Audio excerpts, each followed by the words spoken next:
Actually, a very exciting topic for me and hopefully for you as well this afternoon, on an area that I think all of us in some way are mindful of, in the sense that we all grapple with this idea that God has established for us a set of rules by which to live. And there's also a great world that seems to have a lot of forces at play. Some of them seem to be much beyond our control. Some of them are much more in our inner circle, so to speak. And so as we talk about free will, which is our topic today, the question becomes, well, how free is my will? How much control do I have over things?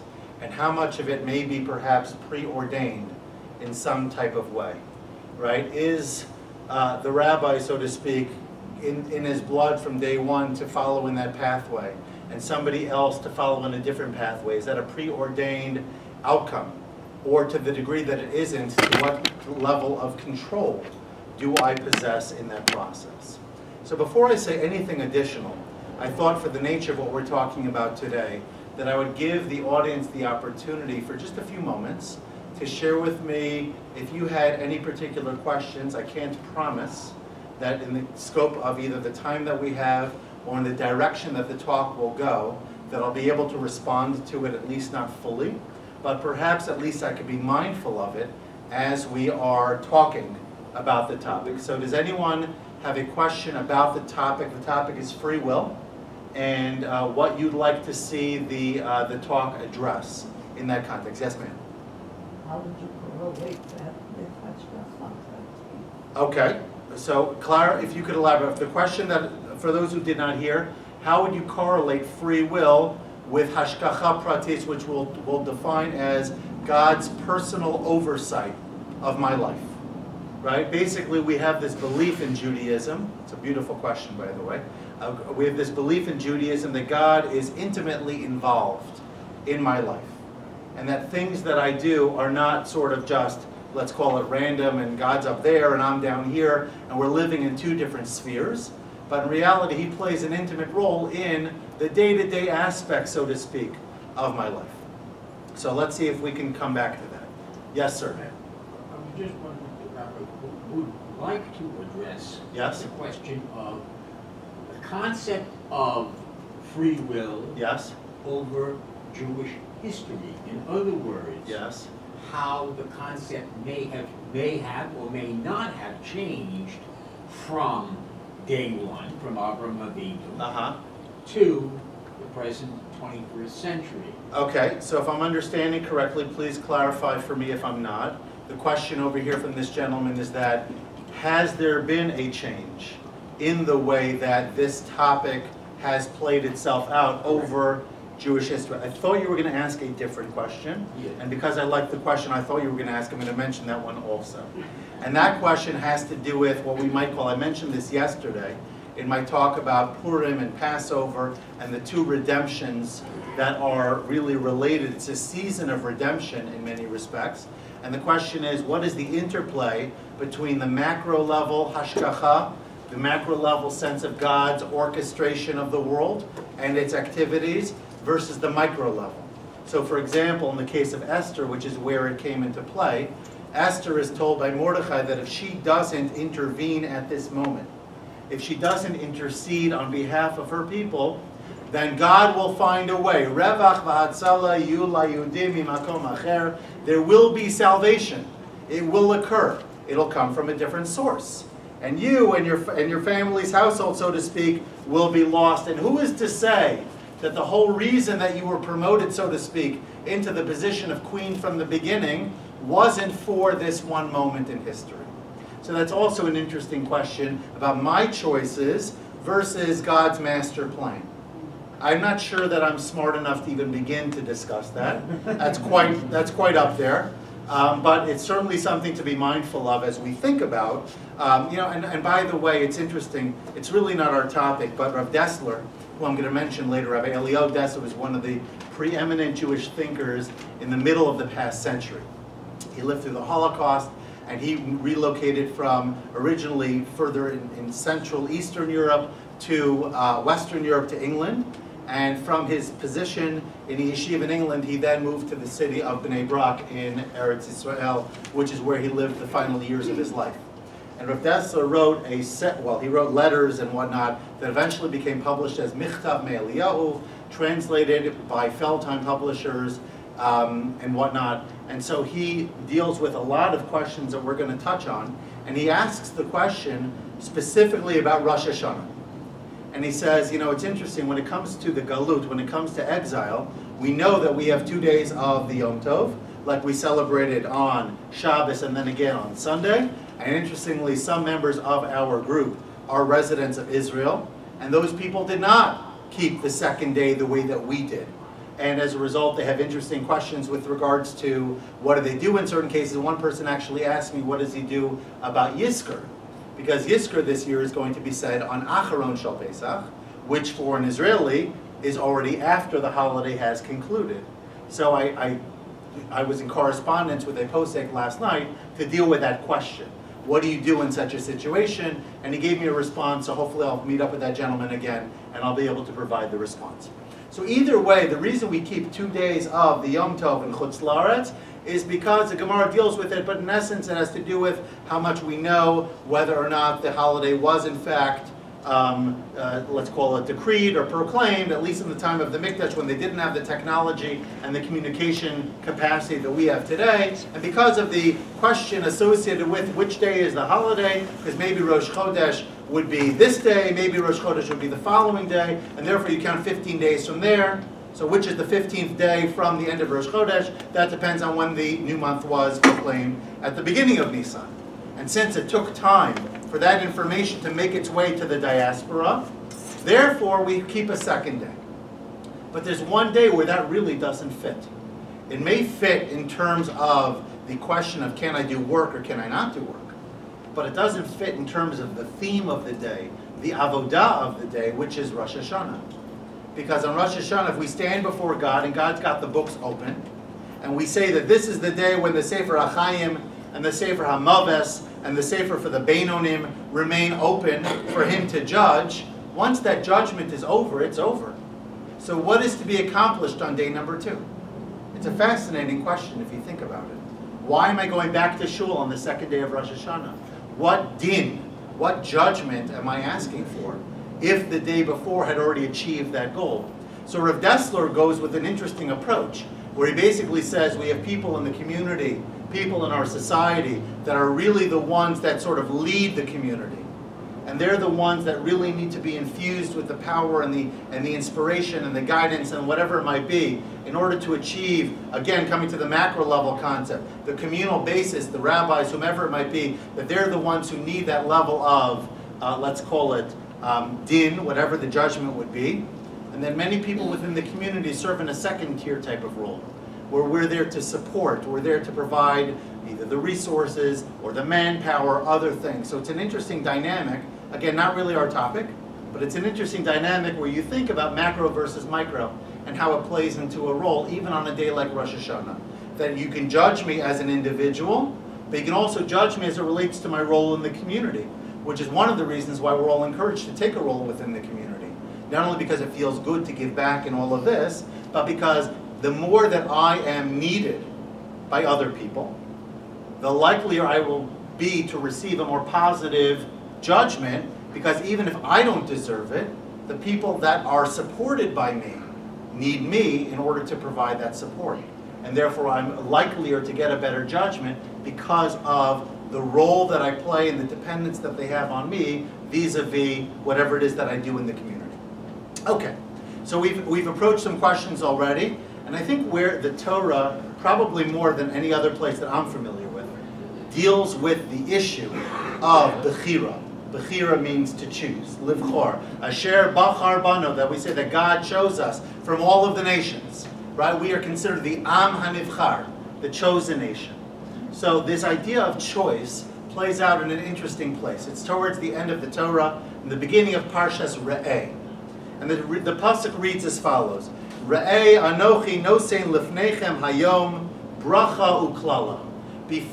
Behold, see, And see, by the way, just as a brief aside, is considered to be the sense by which we internalize things the most, right? As opposed to hearing. When you see something, that's why it says with regards to Matan Torah, and the incident where the Torah was given at Sinai, it says an anomaly which we can't explain scientifically, that the people saw Roim as a kolos v'as habrakim. The people saw the sounds and the lightning. You can't see those things. Sorry, the thunder. You can see lightning, but you can't see the thunder. But the idea that the commentators explain is that the reality was so tangible for them. They were so connected. Kind of like how Chazal tell us that a maidservant was able to point to God on the lowest levels and says, Zeh Keli v'anvehu, was able to point while crossing Yam Suf, that it was such an open manifestation of God's glory that even the lowest stratum within our society was able to see God in a way that the greatest later prophets were not able to do. So therefore we use the verb to see rather than to hear, because we all know that a picture is worth 1,000 words. And therefore it has much more visibility, so to speak. That's why the Babylonian Talmud uses the expression tashema when it offers an answer, come and listen. And the Jerusalem Talmud, which is considered to be on a higher spiritual level, even though it's the less frequently utilized, says tachazi, come and see. It's a different level of connection to the Torah. Anyway, Re'ei anochi nosein lefnechem hayom, see that I'm placing before you today bracha uklala. As a bracha asher tishmuk el mitzvos Hashem Elokeichem, the bracha, the blessing, will be for those who listen to the commandments of Hashem, asher anochi mitzvah eschem hayom. Do the right thing, you will see the blessing. The haklala, and the curse, im lo tishma'u es mitzvos Hashem Elokeichem, basically the inverse. If you don't listen, you don't adhere to the mitzvahs of Hashem, visartem min haderech, and you will deviate from the way, which means that this is the way. I'm making that clear for you. Those who sin are deviating from that pathway. Asher anochi mitzav eschem hayom lalachas acharei Elohim acherim asher lo yidatem, to follow after false gods that you didn't know. Now, while the Torah presents it in the context of idolatry, I think it means more than that. I think it means in terms of any type of wayward behavior. It so happens to be that idolatry was prominent.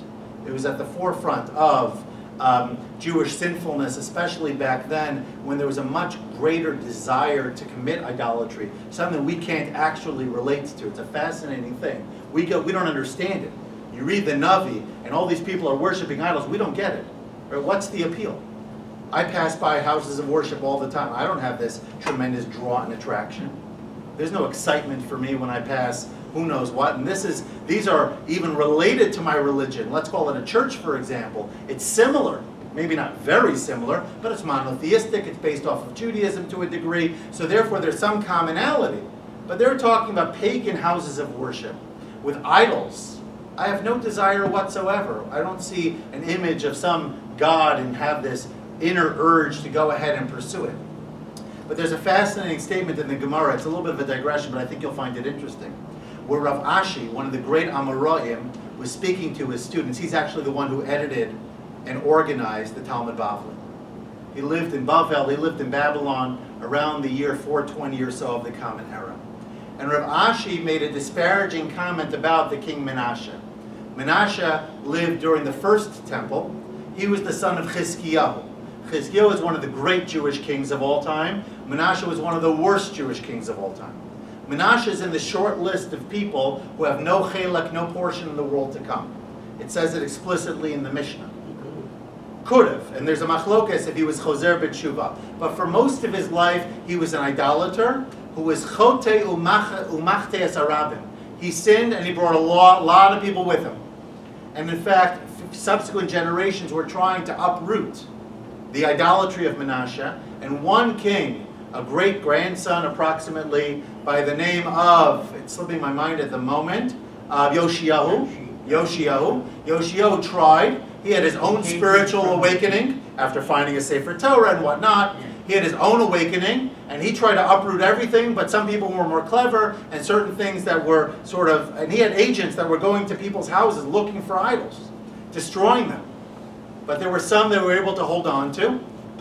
And Yoshio actually died as a result of the fact that he thought that the land was completely free of idols. And the Torah says that if you do the right thing, cherev lo savor ba'artzachem, no sword will pass by. So when the Egyptians asked permission to cross through the land of Israel in order to go fight the Babylonians at the time of Nebuchadnezzar, he refused to give them permission. And they didn't want to go all the way around, so they went anyway.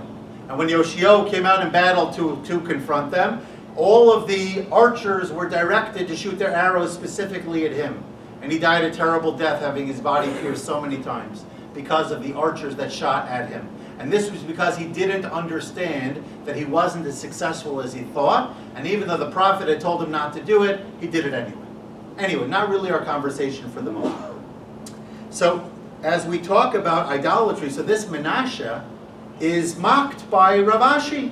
And he makes a comment at the end of the shir. Menashe appears to him in a dream that night. And he asks him a halachic question associated with a loaf of bread and where do you slice it. And Rav Ashi didn't know the answer. And Menashe says to him, you don't know the answer to a simple halacha and yet you mock me? So Rav Ashi says, I don't understand. If you're so knowledgeable in Torah, how is it that you could do all of these sins? He says, you don't understand. In my day, we wore a full-length dress, toga, whatever you call it, garment, that went all the way down to our ankles, maybe even beyond. So that when we had the urge to worship an idol, we trip over ourselves on our way. Now that didn't stop us, but at least it slowed us down. If you were there, you probably would wear the relative comparison of shorts. In other words, you wouldn't even have that level of, let's call it, moral fortitude. You would be so into it that you would just wear the easiest thing to get you to run off to idolatry and to worship it. So you don't understand at all what we were dealing with. But be it as it may. And by the way, the Yetzer Hara of idolatry and the concept of prophecy are intimately connected. When our sages determined that we really could not survive with this powerful Yetzer Hara of Avodah Zarah any longer, they davened that it be terminated, and it was. But in order for there to be a continuous balance between good and evil, so that we always have a choice to make. Think about it. If we had no Yetzer Hara, if we lived in, let's call it the Garden of Eden, and there was no internal Yetzer Hara like the days before, the Nachash was successful in outwitting Chava and then eventually Adam in that process, we would have what we might call a spiritual easy street, right? But what kind of reward can we get for that? We know that it says in Pirkei Avot, Lefum Tza'ara Agra. According to the Tza'ar, according to the level of difficulty, is the reward. The harder it is, the more rewarded you get, which is one of the things that keeps me going today. Because we have a society that in many ways is harder to live in today than ever before in human history. Now thankfully we're not dealing with the overt persecutions, we're not dealing with the Spanish Inquisitions of the world, we're not dealing with the relative inquisitions of the communists or God forbid of the persecutions of other terrible individuals in Jewish history. I'm not talking about that level of acuity. But on a day-to-day basis, the amount of exposure to things that are not healthy for the Jewish soul are more prevalent today than ever before. And if you're not sure what I'm referring to, just reach down to your hip or wherever else one might keep a phone if you have access through that, or any other media that you have access to. And we live in a permissive society today. If you look at the pictures, right, probably many of you in the room know this far better than I, of what you were expected to wear as a grade school student back in the day, and what you were allowed to wear at a prom, and what you were allowed to wear your yearbook picture, and what was considered socially appropriate to wear out in the street, and what people wore to the beach. Go look at the pictures from 100 years ago at Coney Island. People are, you know, they're firmer than me. And I went out there with a polo shirt and full pants and everything else, and they're more covered than I was, right? They're going out on the beach to frolic in the beauty of Coney Island or wherever the beach might have been. Today, we know it's a different story. And so to live in a society like that, that's a challenge. So every society has it. And of course, we have to figure out how to make the appropriate choices in the context. So be it as it may, Rashi understands the psukim that we just read, Re'eh, Anochi, etc., as being relevant to what was coming next. Immediately after this passage God describes what was going to happen when the Jews entered into the land of Israel, which occurred in the days of Joshua and the time of Yehoshua, which was they were going to camp out, in effect, at two mountains, Har Gerizim and Har Eval. Mount Gerizim and Mount Eval with a valley in between the two. And this is not far from Shechem. And Mount Gerizim was going to be where six of the tribes would be positioned on that mountain, 6 of the tribes positioned up on the other mountain, and the Levium in the middle. And the Levium would direct themselves in one way, and they'd say, "Blessed is the man who," and they listed the following positive behavior. And everybody responded, "Amen." And then they turned around in the opposite direction, and "Cursed is the man who did the inverse of that."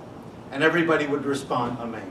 And interestingly, I haven't visited, or I don't recall visiting, but they say that the mountain of Gerizim is still lush and green and prosperous, so to speak, today, whereas Eval is barren.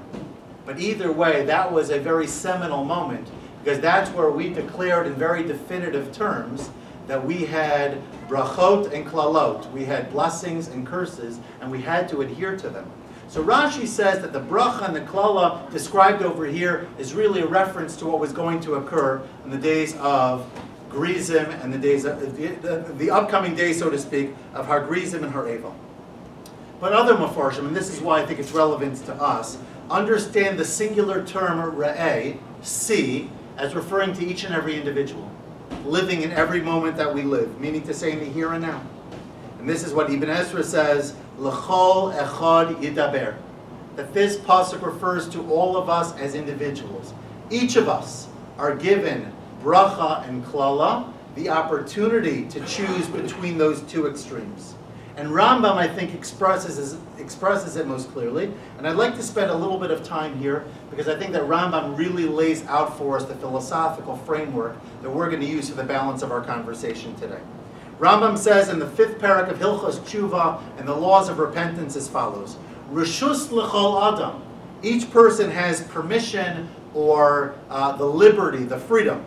Nesuna imratza lahatos atzma l'derech tova. If he wants, he can lean himself, so to speak, along the good path, v'lihios tzaddik, and to be a righteous person. Harishus biyado, the permission, the right, so to speak, is in his hands. V'imratza lahatos atzma l'derech ra'a, lihios rasha, harishus biyado. And if he wants, he can go the other direction. He has the ability to choose to act like a tzaddik or to act like a rasha. We all have that choice. And Rambam continues. And by the way, I'm not reading every word. I distilled certain pieces that I thought were most important for us today. Al yavor b'machshavosecha, and this is the real key over here. Do not let it enter into your mind. Sha'akadosh Baruch Hu gozer ala adam mitchilas briyaso, that God preordains, that God decrees from the beginning of a person's creation, a person's life, lihios tzaddik rasha, that this person is going to be a righteous person and this person is going to be a wicked person.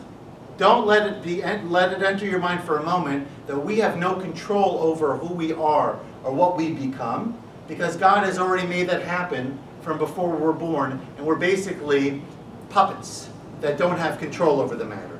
Ein hadavar kain. The matter is not this way. Ella kol adam ro'i lo lios tzaddik Moshe Rabbeinu. All of us, now you have to know exactly what this means. All of us have the ability to be righteous like Moshe, or rasha ki Yeravam, or wicked like the wicked King Yeravam, who was actually the first king of the Israelite kingdom, the one who caused the split. After Shlomo had passed the kingdom to his son Rechavam, during Rechavam's reign is when the split occurred. And Yeravam became the king, and he basically forbade the Jews from the northern kingdom to go worship at the temple, and he set up idols so that there would be an alternative, so to speak, and that became the slippery slope from which the northern kingdom never recovered.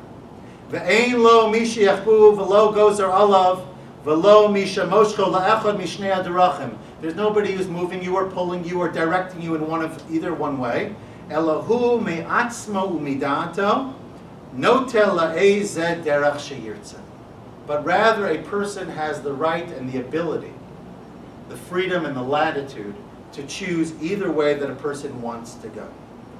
And Rambam continues just a little bit more. V'davar zeh ikar gadolhu. This is a very important foundational principle. V'hu amud haTorah v'hamitzvah. And this is a pillar of Torah and fulfillment of mitzvos. Shene'emar. And what is the biblical source? What's the scriptural foundation upon which Rambam bases this? Re'ei anochi nosein lefneichem hayom. He quotes our pasuk. He quotes the verse that we quoted before. Behold, I am placing before you. Klomar, meaning to say, shaharishus biyadchem, the ability is within your hands. V'chol sheyachbot ha'adam lasos mimasa b'nei ha'adam osa bein tovim bein ra'im. And people have the choice to do as they wish, whether those acts are good acts or whether those acts are not such good acts. Now, I will just mention to you, I don't want to steal my own thunder, but I do want to mention to you that of course we know that there are circumstances in which we are born, or to which we are born.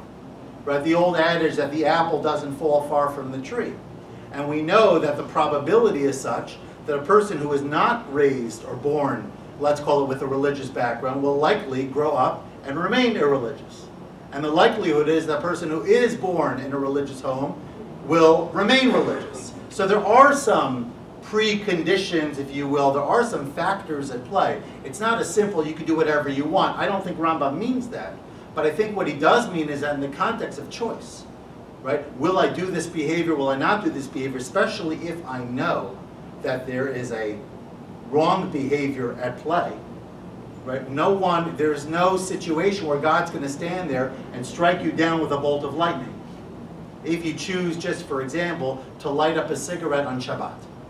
Right? We all know that lighting a fire on Shabbat is forbidden, and if I choose to do so anyway, there's not going to be this immediate divine response. Famous story with Rabbi Saul Salanter, who was one of the great Balei Musar, who lived about 100 plus years ago.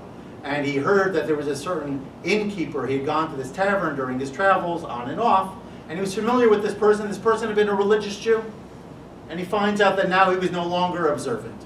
What happened? A member of the Haskalah, the Enlightenment, had come, and he was proselytizing, so to speak, his own agenda. And he had come, this was a very simple Jew without much of an education, as most Jews in Europe were at the time.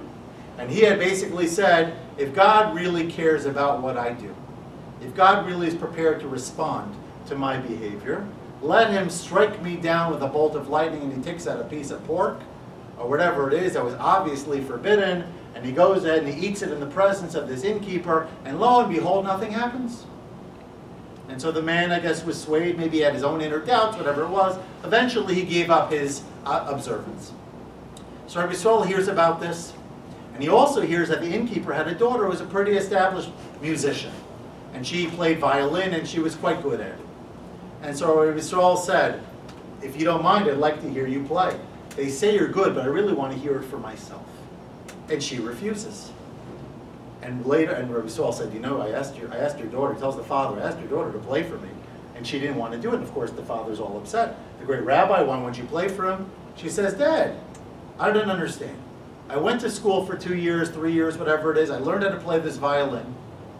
I got a certificate. The certificate says that I know what I'm doing. The same way you go to college, you get a diploma. It indicates that you are qualified to whatever it is that you graduated from. So I have a certificate. Every time some guy walks up to me and says, play for me so that I can demonstrate that I'm capable, I need to go and take out my violin. That's ludicrous.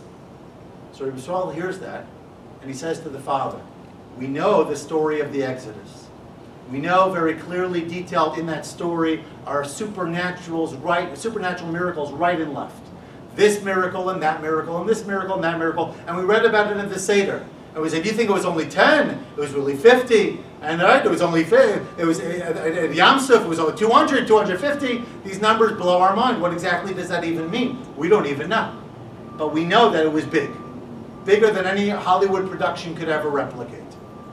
And so here we are, and we have a Torah, and the Torah says that God is involved in our world. That doesn't mean, therefore, for the rest of time, that every time somebody misbehaves, he has to pull out all of the bolts of lightning from his quiver and start shooting them at us. Besides, what would that do for our free will? If every time a person was struck down because they did something wrong, I don't think we'd misbehave very much. But that wouldn't be a demonstration of our inner fortitude. That wouldn't show that we are masters of our own destiny and have control over our Yetzer Hara. It just means we're scared to death. And if you're scared to death, you behave yourself. We all know that. And so that story is, I think, an interesting, telling reminder. So either way, as we talk about the idea of the Rambam, what Rambam is saying is that we all have the ability to choose between bracha and klala. And that's something that we are constantly dealing with. Now, I'd like to share with you what I think to be one of the most powerful thoughts as it relates to an area which I think is very gray and nebulous for many of us. And that's something called Beinoni. Beinoni is that average Jew, right? Anyone who's gone to day school or even Hebrew school and learned a little bit about how it works on Rosh Hashanah knows that there are three categories. There's the book for the righteous, the Sefer HaChaim. There's the book for the wicked, the Sefer HaMaves, the book of death. Whether that's literal or not is not so simple, because we see plenty of wicked people that they live from year to year. We see plenty of righteous people that don't live out the year. It's not always a given. It means more in spiritual terms, but let's leave that for now. Then you've got this in-between group, which parenthetically, our rabbis tell us, all of us have to view ourselves as belonging to. Right? We shouldn't view ourselves as Rishoyim. We can't take the assumption that we're tzaddikim. So we should assume that we're Beinoni. That we're right there, kind of like right straddling the fence. The scale is sort of teetering like this and like this. And do another mitzvah. Right? Be like Uncle Maishi, do another mitzvah, weigh it down a little more like this, which seems so preposterous. It also seems very fleeting. But it seems like what God doesn't know. Yesterday I was teetering on the brink. All of a sudden I stood up one more time for my father when he walked in the room, or I said a nice word to a Jew, or I ate another piece of kosher food. All of a sudden I'm a tzaddik. But how exactly does this work? And so I think that there's this idea and Rav Dessler talks about this. So I know that there's a solid basis on which to say it. And this will probably carry us for the balance of our talk. Something called Nekudas HaBechira. Nekudas HaBechira means the point of where I make my choice. So let me give you an example. Let's first understand it metaphorically using, we'll start militarily, and for the sports fans in the room, we might turn into an athletic conversation. Two armies are battling with one another. And so you've got one country over here, one army over here, one army over here. They're fighting over this land in the middle. This army wants to move this way and to conquer the land. This army wants to move this way and conquer the same parcel of land. As the armies push back and forth, as they continue to sort of try to get the upper hand, the line of scrimmage starts to move. Either moves in favor, for example, of the French army or of the German army. Right? Or if America and Canada, hopefully that'll never happen, but America and Canada, or the American army versus the Canadian army, wherever you have a border, wherever you have a line of demarcation. Right? The athletic variation of this would typically be American football, for anyone not from America here, who might think of football as soccer. American football has a line of scrimmage. And so the offense is trying to advance, the defense is trying to hold the offense from advancing, and perhaps even push the offense back.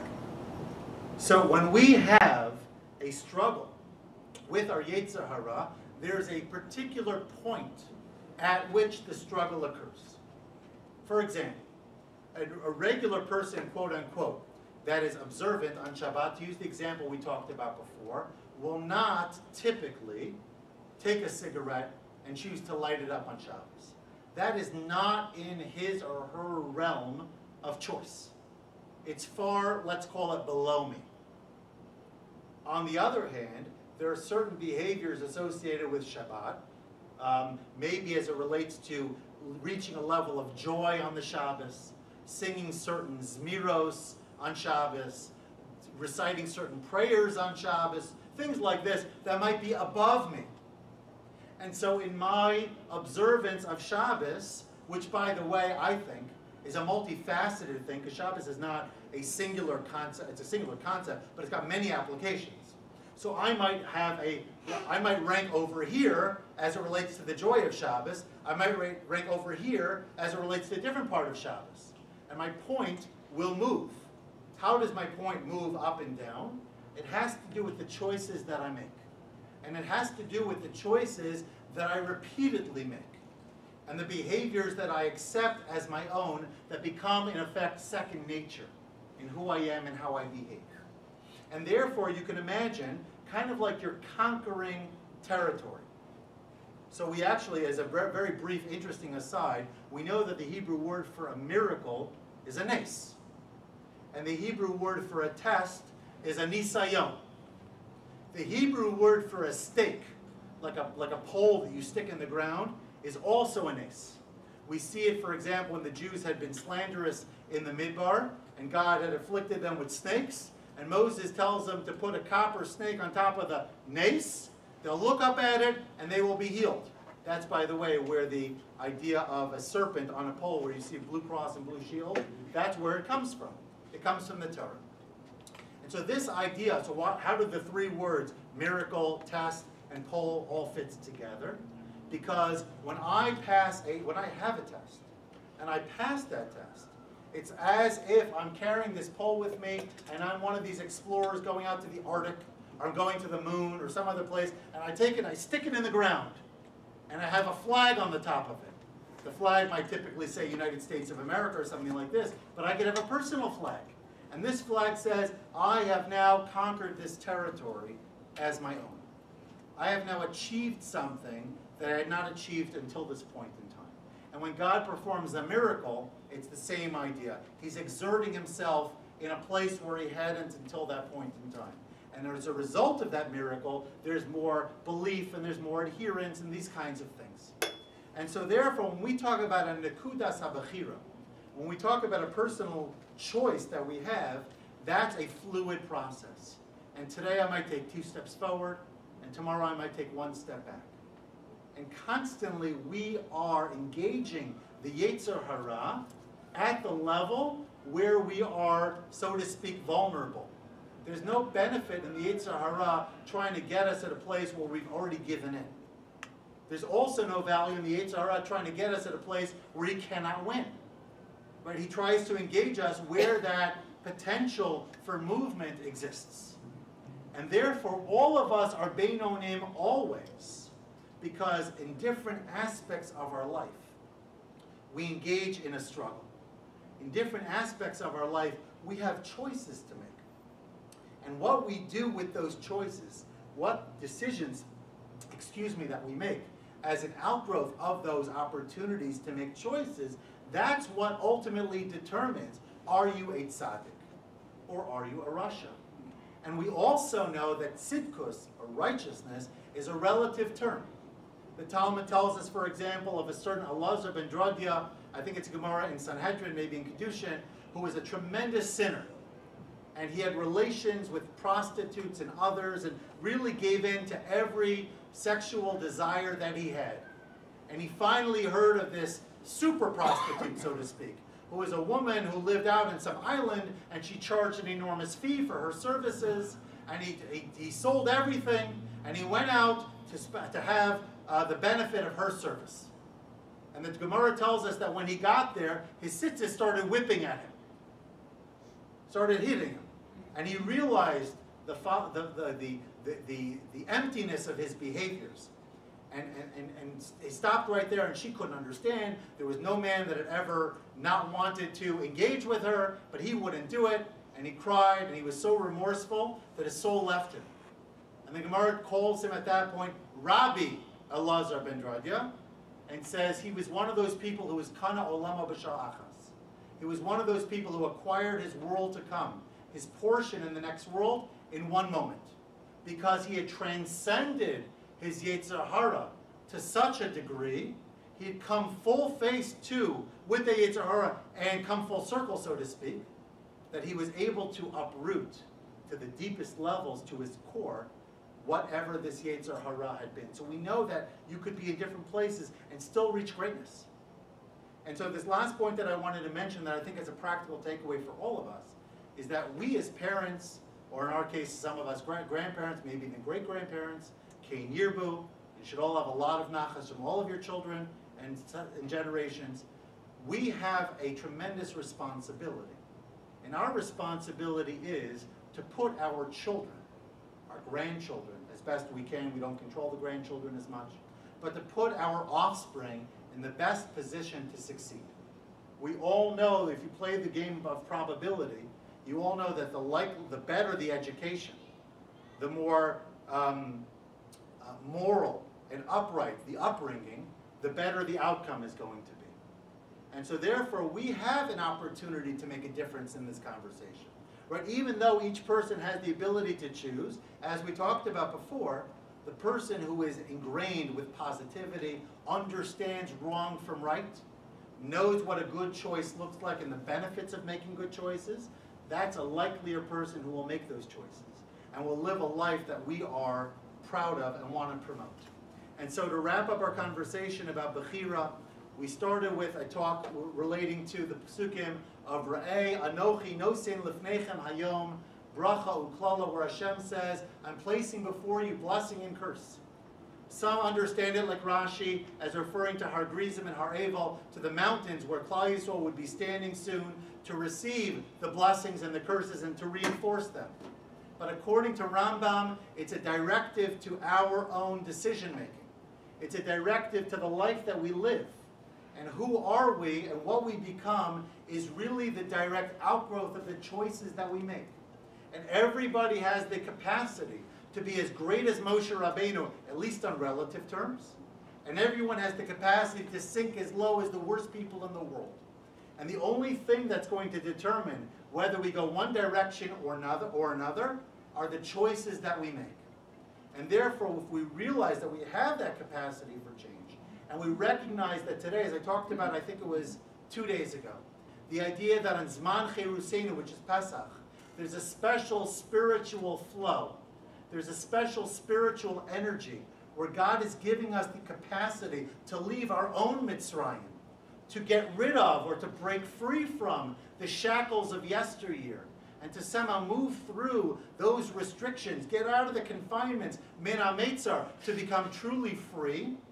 If we understand the special gift that we have for ourselves to enjoy today and for the next few days over Pesach, hopefully we could use that inspiration and to start slowly but surely. Don't try to go too fast no matter how inspired you are. The biggest trick that a Yetzer Hara will play is that all of a sudden you get inspired and you want everything. And soon you'll realize you can't get everything, you decide to take nothing. That's why they tell us in yeshiva, for example, I want to dive in the whole Shemona Esrei with proper kavanah. So my Rebbe said, work on the first bracha. If you can get the first blessing down, then you can move on to the second blessing. And they said about Rav Shach, one of the greatest sages who just passed away recently, that his New Year's resolution on Rosh Hashanah was to say the bracha of Asher Yatzar that he left when he left the bathroom out of a siddur, out of a text instead of by heart. Right? If you see what the great people are taking on for themselves, we don't have to shoot for the stars. But if we take it slowly but surely, and we build step by step, day by day, then God willing, we will take full advantage of the Zman Cheruseinu, and we will recognize the gift of bracha that the Psukim promise for us. A good moment. Good moment.